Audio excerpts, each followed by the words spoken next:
Hello. As a young person, I decided I wanted to get to know the Bible, and these are the strategies I chose.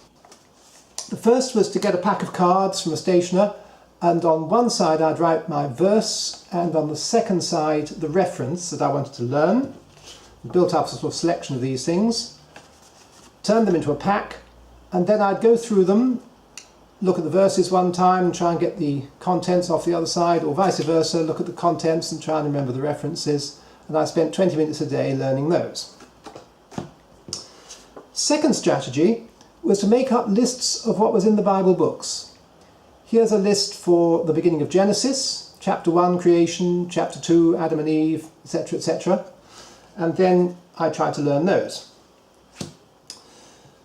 Then thirdly, reading the Bible text itself, I found the thing to do here was to read the books over and over. And I can remember with Genesis, I used to read chapters 1 to 11 on the first day, chapters 12 to 24 on the second day, 25 to 36 on the third day, and 37 to 50 on the fourth day, which gets to the end of the book. Then on day 5 I'd start again, go from the beginning. Did that for 2 or 3 months, and that helped me get to know the book of Genesis. And finally, I found I needed some help, so I got advice and went in for commentaries. This was the one I did on Genesis. I think it was the first one that I did. And I would not only read the text, but also make sure I looked up the references. And I found that was helpful too. Thank you for your attention. Right.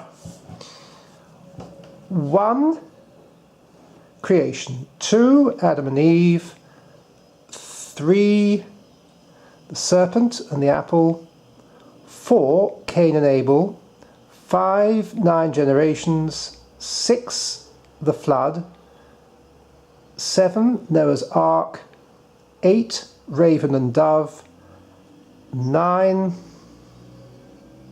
rainbow. 10, the nations. 1, creation. 2, Adam and Eve. 3, serpent and apple. 4, Cain and Abel. 5, 9 generations. 6, the flood. 7, Noah's Ark. 8, raven and dove. 9, rainbow. 10, the nations. Nice. For God so loved the world that he gave his one and only Son, that whoever believes in him shall not perish but have eternal life. John 3:16. Yes.